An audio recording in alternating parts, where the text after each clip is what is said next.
banyak kasus yang bisa diambil gitu, misalkan dari negara Konoha gitu ya, Ya, Wakanda plus gitu. 62, plus 62. Plus 2 gitu kan, iya, gitu kan kita bisa ngambil asumsi.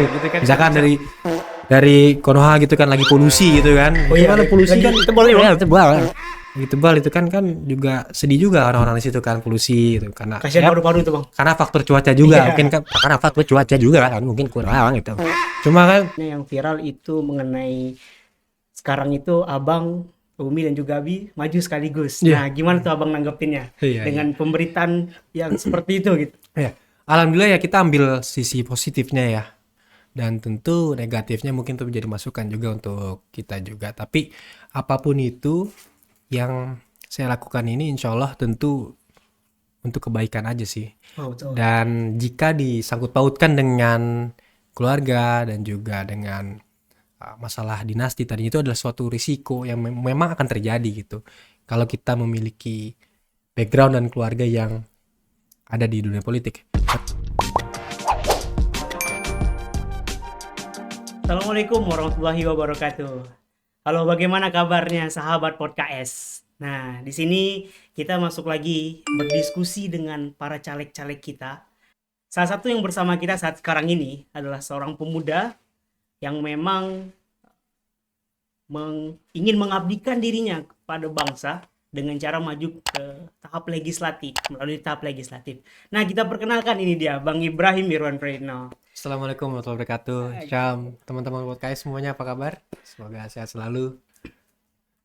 Gini Bang, mungkin bisa perkenalan secara Boleh, singkat boleh, terlebih siap. dahulu nih. Boleh. Nah, siapa Bang Ibrahim ini Siap. belum tahu. Apakah memang betul anaknya Pak Irwan Prayitno? Oh, Karena iya, di iya. belakang namanya ada nih Ibrahim Iya, Irwan Prayitno. betul. Ya, untuk semuanya terima kasih untuk Syam dan juga teman-teman dari podcast sudah mengundang kita pada hari ini untuk bisa berdiskusi dan juga tentu untuk coba kita sampaikan peran anak muda nantinya ke depannya ya, dari segi politik maupun tidak.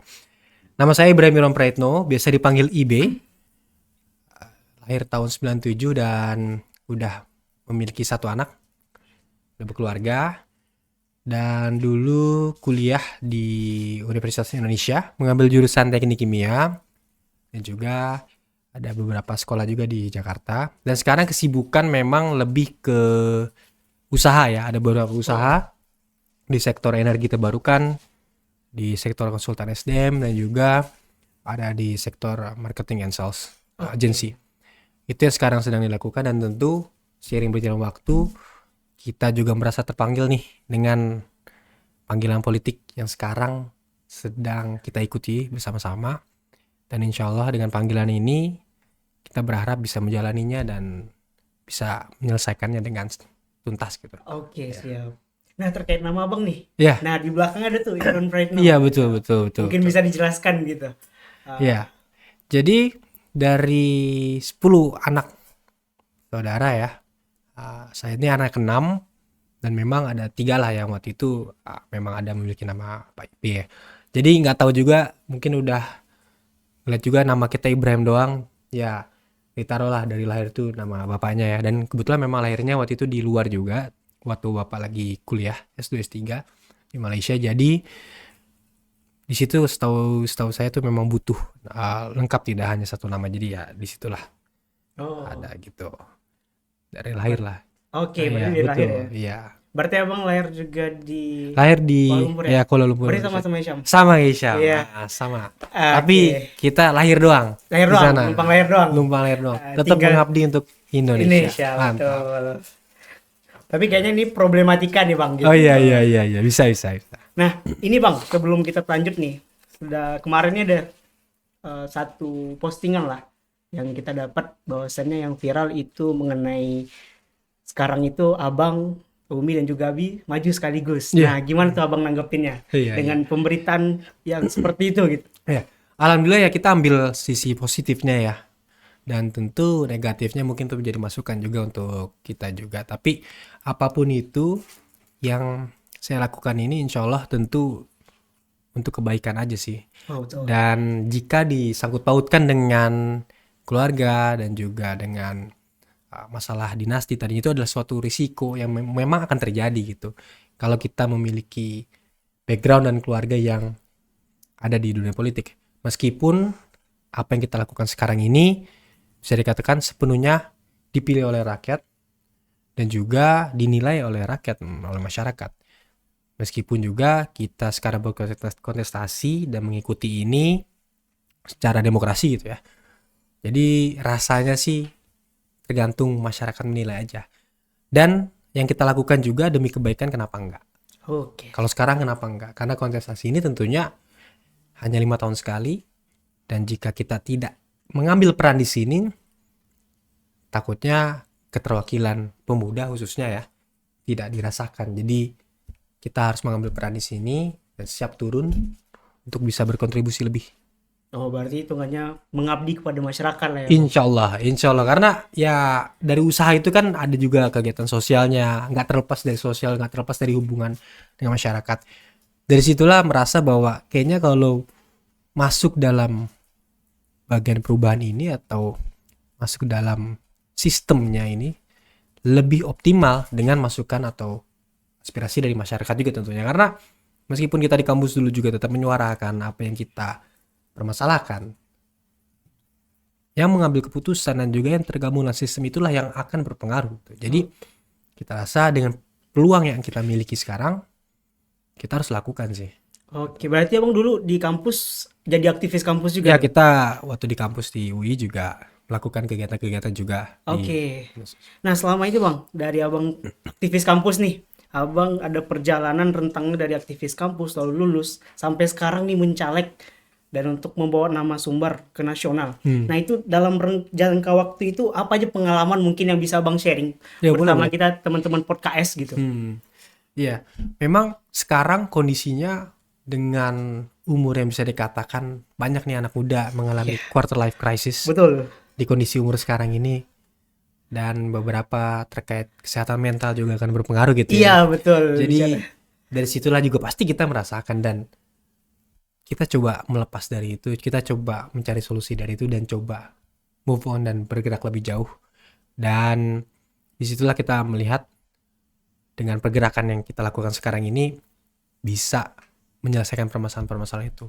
Nah, dari lulus kampus itu ya, dari lulus kampus sampai sekarang ini, tadinya memang ada beberapa kegiatan usaha yang masih berjalan sampai sekarang ini, dan tentu dari situ tidak terlepas dari berbagai kegiatan kepemudaan di luar organisasi juga yang sekarang sedang dibentuk juga oleh teman-teman juga. Kita menggerakkan generasi atau perkumpulan kepemudaan bergerak di sektor pendidikan, kewirausahaan, lingkungan, dan juga demokrasi, yang dimana di sini ingin meningkatkan kebanggaan sebagai bangsa Indonesia, kebanggaan sebagai pemuda Indonesia, dan juga meningkatkan kepemahaman politik terhadap mereka semua.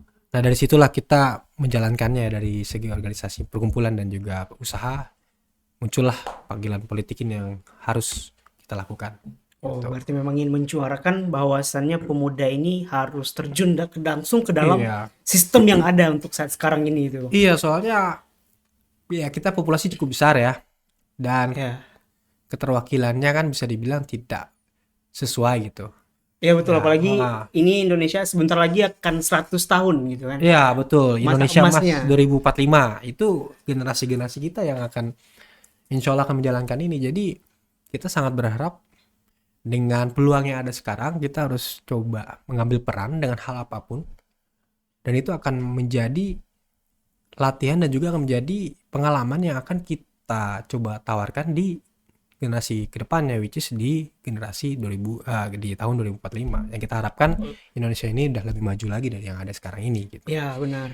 Nah, kalau kita hanya diam aja dengan angka produktif nanti 5 tahun ke depan akan besar, sangat bisa dikatakan kita akan mengalami penurunan dan juga akan mengalami penurunan produktivitas dan juga akan meningkatkan pengangguran yang sangat tinggi. Maka dari itu dengan peran kita sebagai pemuda ini turun, tujuannya untuk melancarkan kegiatan-kegiatan atau hal-hal yang bisa menunjang produktivitas anak muda, terutama lapangan pekerjaan. Nah, itu yang memang harus kita fokuskan sama-sama. Oke. Nah, terkait tadi kan itu dari Abang udah maksa aktivis sampai milih jadi caleg nih. Nah, salah satu faktornya tadi kan yang mendorong Abang mengenai lapangan pekerjaan ini, mengenai bagaimana anak pemuda ini bisa mengabdi untuk bangsanya Ya, nantinya gitu. Nah, terkait itu bagaimana Abang melihat di Sumbar saat sekarang ini? Dengan isu yang Abang angkatkan itu tadi kan mengenai lapangan pekerja untuk para pemuda gitu. hmm, Sedangkan angka pengangguran di Indonesia saat ini sangat meningkat lah gitu, apalagi setelah COVID. COVID ya. Nah, bagaimana pandangan Abang terhadap isu yang Abang angkatkan gitu? Ya, terutama di Sumatera Barat ya. Ya, benar. Dari tingkat pengangguran maupun produktivitas ini memang bisa dikatakan ini perlu kita tekuni lagi, perlu kita carikan solusi agar permasalahan-permasalahan ini bisa ditutupi ataupun bisa dicari solusinya. Nah, salah satunya memang di sektor lapangan pekerjaan yang harus kita bahas dari hulu ke hilir, tidak hanya satu persatu yang harus kita bahas. Ini cukup kompleks, tapi yang bisa kita lakukan adalah jika sebagai legislator tentunya di DPR RI, dengan segala kegiatan-kegiatan kementerian yang dirasa perlu diberikannya wadah anak muda di situ, itu perlu kita tingkatkan lagi. Itu salah satu sektor yang bisa meningkatkan produktivitas anak muda. Lalu yang kedua tentunya dari segi legislasinya, dari segi peraturannya bahwa kita tentu ingin membuka lapangan pekerjaan ini seluas-luasnya dengan meminimkan risiko yang terjadi ke depannya. Dalam artian kalau kita membahas hulu hilirnya itu dari segi awal investasinya, investornya, dari segi perjalanannya seperti apa, dan juga dari hilirnya dari segi buyernya atau pembeli dan lain-lainnya, klien dan lainnya, itu juga harus kita coba rampungkan agar ini bisa menjadi suatu produk yang akan berkaitan dengan lapangan pekerjaan khususnya di anak muda. Walaupun memang kemarin ini sudah ada beberapa undang-undang yang disahkan juga terkait undang-undang cipta kerja, dan tentu itu adalah kewenangan yang duduk sekarang ini. Tapi pada prinsipnya kita ingin anak muda ini lebih produktif, kita ingin anak muda lebih memaksimalkan skill-skill atau mengimplementasikan gagasan yang dimilikinya, dan kita ingin Indonesia Emas 2045 ini tercapai, dan kitalah yang akan memimpin dan akan menjalankan ini semua. Iya, benar. Bisa pun di kampus nih, Bang. Ya. Di kampus ngerasakan teman-teman yang baru selesai wisuda, itu pertanyaan pertama bagi mereka, yang kadi karajon leh sudah aku. Yo, Kamanga sudah aku leh. yo tuh. Jadi kalau dari Abang, langkah-langkah apa mungkin yang bisa Abang berikan kepada mungkin teman-teman yang setelah kuliah ini ragu dia mau kemana, apa yang akan dilakukannya gitu. Terkait tadi masalah mental health, terus life crisis, apalagi di masa-masa kami gitu, Bang. Masa kita anak muda itu merasakan bahwasannya, ondek aja dia bisa kok. Yo. Itu, Bang. Tuh. Gimana tuh dari Abang, apa langkah-langkah mungkin atau solusinya bagi teman-teman yang saat ini memang berada di situasi tersebut? Ya. Kalau dari sudut pandang legislator tentunya ya, Iya. kita kan tentu memiliki 3 tugas ya, Betul. dari legislasi, penganggaran, dan juga pengawasan. Dan ini tentunya akan mendukung program-program pemerintah yang bisa meningkatkan produktivitas anak muda juga, terutama di terlibatnya anak muda dalam hal apapun gitu ya. Iya, betul. Dalam hal membangun branding kota, dalam hal membangun kepemerintahan dan lainnya dari pihak luar gitu. Nah, dari situlah mungkin bisa kita tingkatkan lagi sih untuk hal-hal tersebut. Tapi juga kita berharap dengan meningkatkan skill-skill anak muda yang dirasa itu bisa didapati dari hal apapun, itu juga perlu, karena itu cukup penting. Sekarang ini pekerjaan itu tidak harus pekerjaan formal. Iya. Pekerjaan itu bisa pekerjaan informal. Iya, banyak sekarang. Banyak juga anak muda yang menjalankan itu, dan itu perlu diasah lebih lagi agar mereka lebih naik kelas, agar mereka lebih tajam lagi, agar mereka lebih meningkat lagi. Dan itu salah satu langkahnya ya kita mendukung program pemerintah yang berkaitan dengan itu, dan tentu akan menjalankan dari 3 hal ini. Oke. Tapi kalau di luar sudut pandang legislator ya tentu akan bisa juga menjalankan, akan ada beberapa lah tumbang tindih, akan ada beberapa hal yang bisa sesuai gitu. Cuma kalau dari segi mengambil peran di legislator ini tentunya pengambilan keputusan dan juga hal-hal yang berkaitan bisa kita segerakan sama. Nah, maka dari itu kita berharap keterwakilan pemuda ini bisa menjalani ini sesuai amanah dan juga bisa menyuarakan apa yang dipermasalahkan oleh anak muda saat ini. Dan cangkupannya tentunya itu akan tingkat nasional, meskipun kita menyuarakannya dari berbagai aspirasi yang ada di Sumatera Barat, namun produk-produk itu tentunya akan berjalan secara tingkat nasional. Dan itu insya Allah jika kita sudah menjalani itu, yang kita capai di 2045 itu insya Allah akan tercapai. Nah, kalau ngeliatin lu Bang, tadi kan Abang nyampaikan. Hmm. Nah, Abang pernah nggak di masa life crisis itu Oh ketika pernah. selesai, Pasti. apalagi Abang Pasti. dengan latar belakang, Abang mau kuliah waktu itu selesai di kampus Di Universitas Indonesia. Universitas Indonesia, Yes, apalagi UI terkenal dengan universitas yang terbaik di Iya, Indonesia iya, gitu. Nah, dari Abang, gimana pengalaman Abang setelah menyelesaikan kuliah dan setelah wisuda saat itu gitu? Kalau kondisinya di saat itu, alhamdulillah waktu itu ada usaha-usaha yang memang bisa dikatakan masih awal-awal lah. Dan di awal itu tentu adanya peningkatan dan adanya penurunan itu wajar terjadi, dan banyak pengalaman yang bisa diambil sih, pelajaran yang bisa diambil. Memang itu murni learning by doing aja. Di situ juga mengalami situasi ya tadi quarter life crisis, itu banyak sektor ya, masalah apapun itu juga kita alami. Cuma memang salah satu solusi yang bisa kita jalankan untuk menghilangkan rasa itu atau kondisi itu adalah kita harus berani untuk menceritakan apa yang kita alami, Ya, keresahan kita ke orang terdekat kita, entah itu teman, entah itu orang tua, oke. kakak adik, abang atau siapapun yang memang merasa dekat. Tapi nggak usah cerita ke semuanya juga, kita cerita ke beberapa orang aja, dan itu tujuannya apa? Untuk mendapatkan pandangan, karena kadang-kadang yang kita pikirkan itu malah terlalu overthinking gitu. Jadi dalam Complicated. artian ya terlalu complicated, sedangkan orang pihak luar yang kita ceritakan itu mereka bisa memberikan pandangan yang cukup jelas dan kita jalankan, ternyata benar. Lebih simpel. Lebih simpel gitu, ternyata ternyata hanya seperti, nah itulah yang kita rasa perlu cerita ke orang terdekat, ya kalau bisa yang seumuran, dan kita move on dengan hal-hal itu, karena gak hanya kalian, gak hanya kamu doang ini yang dengerin, tapi semuanya juga merasakan hal itu, hampir semuanya lah, tergantung kondisinya dalam hal apapun. Berarti nggak terlalu overthinking ya Bang? Ya, Ini kebanyakan karena remaja kan overthinking nih Bang. iya, kita pun juga overthinking juga, cuman ya itu jadi weakness juga dan harus kita kurangi gitu. Overthinking ada bagusnya juga, Ya. cuma kan kalau terlalu banget ya itu mungkin agak terlalu jadi beban kita nantinya. Kalau kebanyakan kan mental health-nya nih Bang. Iya betul. Biasa bahasa kita betul. milenial dibilangnya mental health nih, Iya, betul. bermasalah gitu. Betul. Nah, kalau dalam ini Bang, dalam seandainya nih Abang menjadi legislatif nantinya terpilih, itu bagaimana cara Abang mungkin dalam bertindak mungkin Bang? Kita ingin tahu mengenai kegiatan-kegiatan Abang. Apakah Abang akan melakukan kegiatan kunjungan, itu kan perlu Ya. adanya transparansi. Betul. Nah, gimana Bang dalam melakukan mungkin dalam kegiatan tuh transparansinya? Betul. Dengan adanya media sosial tentu itu akan menjawab permasalahan itu. Dengan adanya semua lini yang bisa kita jalankan itu juga bisa. Tapi memang karena kita sudah mengabdi jatuhnya dan juga sudah menjalankan amanah, ya ini semua harus kita jalankan secara transparan. Dan itu yang harus kita lakukan. Dari situlah kita bisa menilai bahwa kita memang bisa menjalankan amanah dan juga bisa kerja.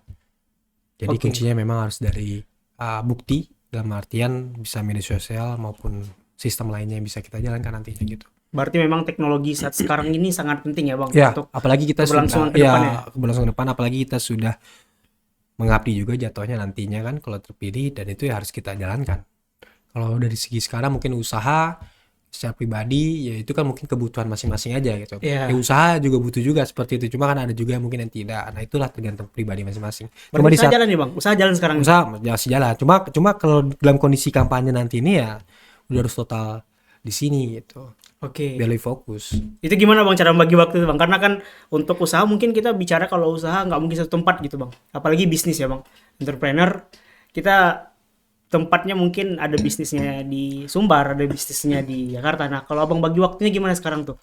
Sekarang memang dibagi sebulan itu pokoknya kita dalam 2-3 minggu Oke. untuk menyapa masyarakat, Oke. dan untuk selebihnya tuh fokus di pekerjaan.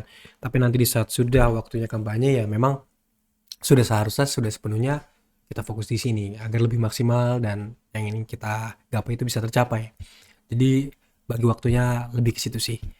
Ya mungkin bagi waktu sama keluarga itu yang harus diatur gitu, karena kita juga baru keluarga baru nih.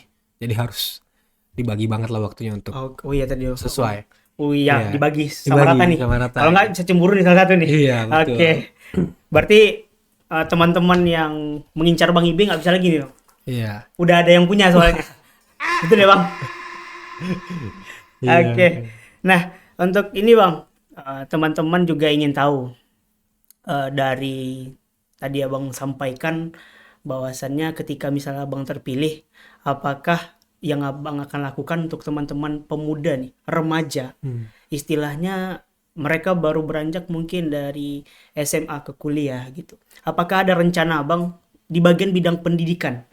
Karena sama-sama kita tahu bahwasanya Sumbar ini merupakan salah satu daerah yang banyak melahirkan intelektual-intelektual negara atau intelektual mancanegara. Nah, dari pandangan Abang, bagaimana Abang melihat intelektual pada zaman dahulu dengan zaman sekarang gitu? Dari segi intelektualitas, bahwa anak muda zaman ini lebih banyak diuntungkannya dibanding zaman dulu. Zaman sekarang ini kita bisa mengakses informasi dalam hal apapun, pendidikan atau ilmu, lebih mudah dibanding zaman dulu. Itu dari sudut pandang positifnya. Tapi dari sudut pandang negatifnya, mereka akan merasa nyaman dan aman dalam kondisi seperti ini. Jadi bisa dikatakan jika zaman dulu lebih tekun gitu ya, lebih sering belajarnya dibanding zaman sekarang, ya dengan kondisi itu ya bisa terjawab gitu. Karena dengan aksesnya informasi yang cepat itu juga membuat kita menjadi bisa menanti-nantikan kegiatan-kegiatan gitu kan. Nah, dari segi pendidikan itu bisa kita lihat bahwa dengan opportunity atau peluang yang kita dapatkan di situ harus kita maksimalkan. Jadi pendidikan tetap nomor satu, dan pendidikan ini cukup kompleks bahasannya. Tapi paling tidak mereka ini ujungnya di lapangan pekerjaan ini bisa terpenuhi dari mau pendidikan manapun itu. Dari mau lulusan SMA dan selainnya, dari mau lanjut perguruan tinggi. Sekarang kita sudah harus bebaskan mereka ingin larinya kemana, yang dimana yang penting mereka harus produktif. Oh iya betul. Tapi pendidikan tetap ada bekalnya, Betul. mau sampai mana gitu kan. Makanya kalau di SMK kan ada lanjut ke kuliah, bekerja, atau wirausaha gitu. Ya. Nah itu harus diasah lagi dan harus dipastikan mereka masuk ke dalam 3 hal itu, tidak masuk ke yang keempat, yaitu pengangguran. Dari situlah kita perlu meningkatkan mindset mereka bahwa sekarang kita mempunyai opportunity dan peluang yang mudah, kita harus mengimplementasikan atau menjalankannya secara maksimal gitu. Karena banyak juga yang mungkin sudah tahu tapi kondisinya mereka ini dalam kondisi nyaman dari comfort zone, dan ini perlu diubah mindsetnya sih sebenarnya. Oh gitu. Tapi nggak menyalahkan mereka untuk di kondisi nyaman gitu. Tetap Oke. itu kondisi nyaman perlu. Kalau bahasa zaman sekarang kan butuh healing, kata self Iya, healing. healing. Ya, betul. Self healing. Cuma ya kita tetap menjalankan juga apa yang harus kita capai. Karena kenapa saya mau ngomong lapangan pekerjaan terus, karena itu adalah ujung yang memang akan meningkatkan dan akan menjadi parameter keberhasilan Indonesia Emas 2045. Jadi mana angka produktivitas yang tinggi itu bisa terwadahi. Oke. Bisa terwadahi dengan hal-hal yang memang fokus di pekerjaan. Maka tadi saya bilang kenapa harus di legislator itu membahas hulu dan hilir, karena di legislasinya bisa membahas dari hulu ke hilir untuk lapangan pekerjaan. Tapi ini Bang, maaf, kalau kita bicara remaja atau pemuda lah Bang, mereka banyak yang punya kemampuan, tapi mereka kurang mungkin di alatnya atau gear yang mereka punya atau fasilitas untuk mensupport apa yang mereka ingin capai itu. Nah bagi Abang itu gimana tuh? Ketika Abang memiliki pandangan terhadap pemuda yang dia punya potensi nih, tapi dia kurang secara fasilitas untuk mensupport potensinya tersebut. Betul. Itu kalau dari Abang, apakah sebagai anggota legislatif nantinya akan mensupport hal tersebut juga? Atau bagaimana? Pak Anies sering berkata bahwa anak muda ini memang minim pengalaman tapi bisa menawarkan masa depan. Beliau sering mengatakan itu dan itu betul. kita sebagai pemuda ini minim pengalaman, yang dimana saya juga sebagai calon legislatif ini minim pengalaman, Ya. tapi ingin menawarkan masa depan. Dalam konteks hal ini, mungkin dari sudut pandang jika tadi ya pertanyaan tadi kalau legislatif gitu ya, Ya. ini kan berkaitannya berarti maksudnya mungkin harus di-inline-kan dulu, sesuaikan dulu apakah sesuai apa tidak gitu kan. Mungkin tapi dari segi skill-skill kan itu masih bisa. Tapi kalau dari hal seperti itu tentunya itu akan perlu dibahas lagi karena apakah sesuai apa tidaknya gitu kan dengan yang ingin kita perjuangkan. Cuma yang harus kita pahami adalah dengan kondisi seperti itu banyak cara yang bisa kita lakukan untuk mencapai keberlangsungan pekerjaan ini. Dalam artian contohnya ya memang dengan kita menawarkan produk-produk kita yang kita miliki saat ini ke berbagai orang dan orang itu bisa menjalankan kerjasama dengan kita secara profesional, itu akan bisa membantu kita untuk kemudian hari kita bisa melengkapkan gear-gear kita yang kita miliki. Itu salah satunya. Yang kedua, ya selain kerabat-kerabat yang bisa membantu, itu juga bisa saling memenuhi kebutuhan. Karena kalau itu memang betul dilakukan untuk produktivitas dan pekerjaan, insya Allah itu akan berjalan maksimal. Tapi kalau memang itu hanya untuk main-main, hanya untuk have fun aja, santai-santai, ya menurut saya itu mungkin agak susah nantinya. Tapi kalau itu untuk monetize, untuk mendapatkan uang, ada jalannya dengan dua cara itu apapun lainnya nantinya. Jadi memang harus bertahap sih sebenarnya, jika memang dialami di kondisi seperti itu. Oke. Nah, Bang bicara Pak Anies nih, Bang. Iya, Secara pribadi ya, Bang, ini lagi viral juga kemarin. iya, Beliau udah betul, memilih siapa wakilnya. betul. Nah, dari Abang pribadi melihat Pak Anies nih, bagaimana, kenapa lah alasannya harus pemuda memilih Pak Anies gitu? Karena Abang mewakili pemuda di kancah legislatif, apalagi mewakili Sumbar untuk nasional. Nah, secara pribadi Abang melihat Pak Anies nih bagaimana? Secara pribadi, alhamdulillah kenal beliau juga dan juga mengikuti berbagai diskusi atau kegiatan beliau juga dan tahu juga bagaimana beliau melakukan dan bisa mewadahi anak-anak muda khususnya itu terlibat dalam hal apapun. Kesannya adalah beliau adalah orang yang cerdas, beliau adalah orang yang intelek, beliau adalah orang yang memang ingin memikirkan masa depan Indonesia ini akan seperti apa ke depannya. Dan beliau adalah orang yang memang tulus dan juga pastinya orang yang family man, dalam artian sayang dengan keluarganya lah. Sangat Nah, menjaga sangat berarti ya. menjaga keluarganya juga dan lain. Nah, jadi itu dari situlah kita melihat bahwa beliau bisa memberikan wadah ke anak muda dengan rekam jejak yang dimilikinya. Rekam jejak yang dimiliki oleh beliau di saat Gubernur. gubernur, Pemprov maupun di Kementerian Pendidikan dan Kebudayaan. Beliau memberikan wadah dalam hal apapun dengan anak muda terlibat untuk perencanaan, terlibat untuk eksekusi dan lainnya. Ya karena itu quotes dia betul, ya anak muda ini menawarkan masa depan. Dan juga bisa dikatakan dari segi intelektualitasnya beliau visioner Oke. dan juga memiliki integritas dan juga rekam jejak yang bagus. Dan tiga hal itu adalah tiga hal yang sangat tekankan dan lihat oleh anak-anak Gen Z khususnya untuk memilih pemimpin. Oh ya. Pemimpin. Jadi dari tiga hal itu saya rasa Pak Anies bisa menjawab dan bisa memenuhi kriteria-kriteria itu. Bisa dilihat dari segi visinya beliau seperti apa, bisa dilihat dari integritas beliau seperti apa menjaga hal itu.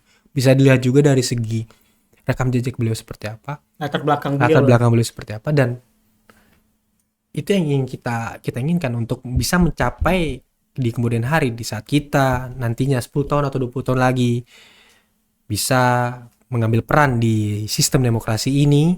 Jangan sampai sistem demokrasi ini sudah dilukai dan kita membenahi atau menyembuhkannya ini dengan cara-cara yang susah. Jadi bebannya nanti di kita nih. Ibaratnya nih kalau kita lagi daki gunung, sekarang beban kita udah banyak nih misalkan gitu ya. Kalau kondisi buruk gitu kan. Oke. Kalau kondisi baiknya kan ya kita jalan santai aja bawa barang kita sendiri gitu untuk kita persiapkan nanti Di atas. di atas gitu di saat kita masuk dalam sistem demokrasi. Tapi kalau kita udah ngambil tasnya orang, backpacknya orang, jalan nih beban orang nih kita ambil sambil jalan kan lumayan berat juga. Udah berat ya, Bang? Iya. Sampai atas bisa pingsan. Sampai bisa kan. Jadi itu harus kita pahami sih dan ikuti kata hati kalian bahwa orang yang baik insya Allah akan menjalankan ini dengan baik juga. Oke, mudah-mudahan insya Allah. Insya Pada Allah, Bang. insya Allah, insya Allah. Nah, satu lagi Bang, terakhir. Untuk anak muda nih di luar sana nantinya, pesan Abang nih kepada orang yang intelek atau yang misalnya minat dengan politik, ataupun teman-teman yang sekarang lagi di masa life krisisnya apa? Untuk teman-teman terutama yang minat dengan politik lah Bang. Apa pesan Abang kira-kira? Boleh kita kasih pesan dua ya. Pertama untuk minat politik dan yang kedua yang tidak gitu ya. Oke. Pertama untuk yang tidak minat politik terlebih dahulu. Untuk teman-teman yang memang dirasa masih memikirkan bahwa politik itu tidak ada kaitannya dengan kehidupan kita sehari-hari, kita bisa merasakan itu sebenarnya dengan apa yang kita lakukan di sekarang ini, di nanti dan di esok hari dan di kemudian hari, maupun di kemarin, bahwasanya hal-hal yang kita lakukan itu, yang kita dapatkan itu adalah berdasarkan keputusan-keputusan yang ada di politik. Dalam hal apapun ya, dari segi pendidikan, dari segi tadi lapangan pekerjaan, dari segi keamanan, dari segi sembako juga, dari Iya. segi perdagangan, perindustrian lain, itu sangat bersangkut paut dengan kebijakan-kebijakan dan sistem demokrasi kita ini. Dari situlah kita harus memahami bahwa sudah saatnya kita mengambil peran dalam hal apapun. Memilih dan dipilih itu adalah hak seluruh masyarakat Indonesia, dan kita bisa mengambil peran dalam dua hal itu serta menjaga itu di keluarga kita, di teman-teman kita, agar kita bisa nih mengambil peran di demokrasi kita ini. Itu untuk teman-teman yang mungkin masih memikirkan hal itu, apalagi untuk teman-teman yang baru memilih, coba dirasakan aja rasanya jika yang di luar politik ini mengambil keputusan yang salah, kita juga akan mendapatkan dampak buruknya. Imbasnya ya. Imbas ya. Banyak kasus yang bisa diambil gitu, misalkan dari negara Konoha gitu ya. Ya. Wakanda Plus gitu. 62, plus 62. Dua gitu kan, gitu kan kita bisa ngambil asumsi gitu kan. Misalkan dari Konoha gitu kan lagi polusi gitu kan. Oh iya, Gimana polusi lagi kan tebal ya, Bang? ya, tebal. Lagi tebal itu kan juga sedih juga orang-orang di situ kan, polusi gitu karena Kasihan paru-paru itu Bang. karena faktor cuaca juga, Iya. mungkin kan karena faktor cuaca juga kan mungkin kurang gitu. Cuma kan di hal itu kan tentu ada aksi yang dilakukan gitu, dalam artian masalah polusi dari pabrik, dari berapa persentase polusi pabrik itu di Konoha itu kan katanya banyak di pabrik gitu dibanding Iya, kendaraan gitu kan, betul. katanya begitu kan. Iya. Nah itu juga perlu dipahami bahwa itu akan berkaitan dengan politik. Itu salah satu contohnya yang mungkin bisa dipahami. Nah untuk teman-teman yang terlibat, yang ingin minat terlibat di politik ya, kita apresiasi, dan juga tentunya itu adalah langkah yang bagus untuk memahami dengan mengambil peran apapun. Dan insya Allah dengan pengalaman-pengalaman yang kita lakukan sekarang ini bisa menjadi bekal kita untuk kemudian hari, di saat sudah waktunya kita bisa mengambil peran lebih lagi untuk ke dalam sistemnya. Karena memang semua hal itu tergantung diri kita masing-masing. Kita ingin terlibat aktif sekarang atau terlibat aktif nanti itu tidak masalah. Tapi dengan cara kita mengikuti, dengan cara kita memilih, itu aja udah menjalankan hak kita dan juga sudah menjalankan peran kita sebagai masyarakat Indonesia.